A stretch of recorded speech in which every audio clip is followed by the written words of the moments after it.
It seems like a marriage season now. In Instagram, everyone are marrying, and that's great. I'm all in for marriage. Through marriage, two individuals get together, two families join. It makes people capable of raising a new family. But most importantly, a happy marriage improves the emotional and mental health of people, improves the physical health and immunity, and boosts the longevity of people. As said by leading relationship expert John Gottman, happily married couples are more resistant to diseases and they live on average 4 to 8 years longer than others. Even their children are more successful.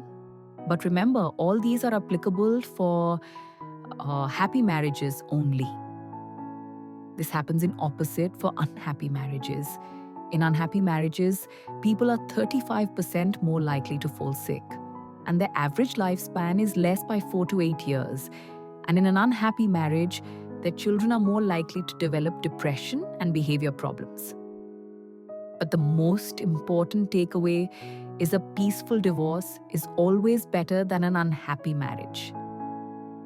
From multiple studies, it has been proved that the mental well-being of children gets worse in an unhappy marriage, and a peaceful divorce is much better than that. But sadly, divorces are not peaceful often. Anyways, before getting into those, first let's discuss on happy marriages. How does a happy marriage happen? According to John Gottman, what makes a happy marriage is surprisingly simple. Happy couples are not richer, or smarter, or even psychologically stronger. Happy couples are on average more emotionally intelligent. That is, they're much emotionally intelligent, and because of which, there are positive thoughts between them than negative thoughts. They will not try to create an atmosphere of fight for long due to their dynamics. He called this dynamic a three-step process, the magic of love. I'll explain clearly. John Gottman and his wife, Julie Gottman, studied couples for over 20 years and understood. Happier couples always had good emotional intelligence. He called this emotional intelligence, a three-step dynamic, the magic of love. There are three important characteristics for magic of love: calm, trust, commitment. Calm is literally what the word sounds, the ability to stay calm. When a fight happens, or during a complaint or talking with each other, the ability to stay calm physiologically, which means not to stay calm always. There might be fights or quarrels, but most of the time, the ability to talk and listen calmly. Trust. Trust is the belief in our partner, because of which whatever decision we make will be for the benefit of each other. We never take decisions for only our own benefits. We think of our partner and decide according to their benefit too. This is trust. Finally, commitment. Commitment's like a mindset. Something like, I'm lucky to have my partner, rather than, I can find someone better. This is commitment. Calm, trust, and commitment creates magic of love that results in emotional intelligence, and that leads to a happy marriage. Okay, so we discussed about happy marriages, but what about the other possibilities? Unhappy marriages. Now let's move to that. As per Stephanie Kuntz, author of Marriage, The History, historically marriages were rarely out of love. Often two people getting married was not for love, it was to join two families, thereby to increase their financial power and workforce.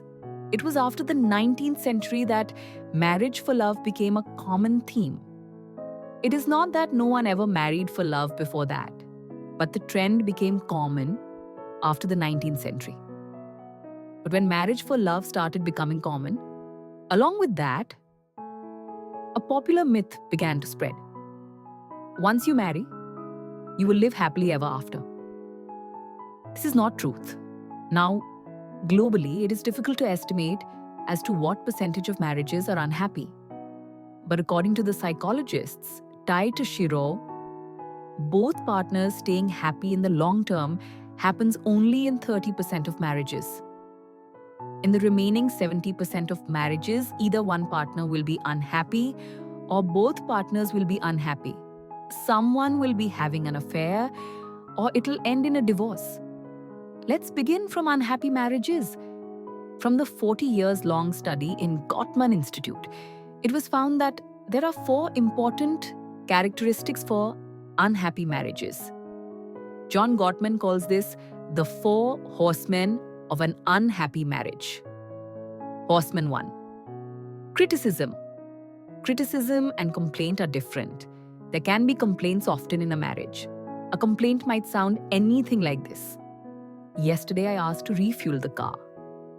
Why did you forget? I'm disappointed. This is a complaint.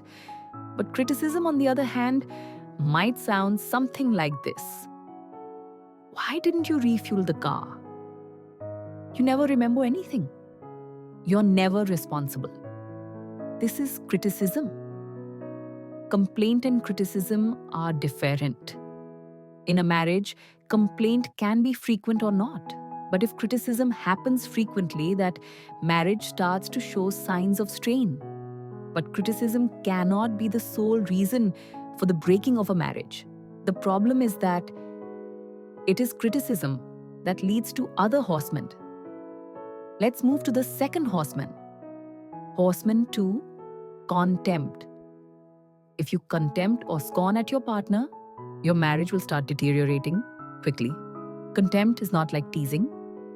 Contempt has an attitude of superiority. Contempt will destroy your marriage quickly.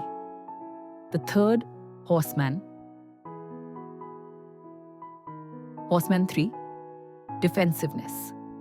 If your partner complains about something and you become defensive in return, that will only worsen your argument. Defensiveness might sound something like this. You are always finding my negatives. You are not seeing the good things I've done. I didn't do anything.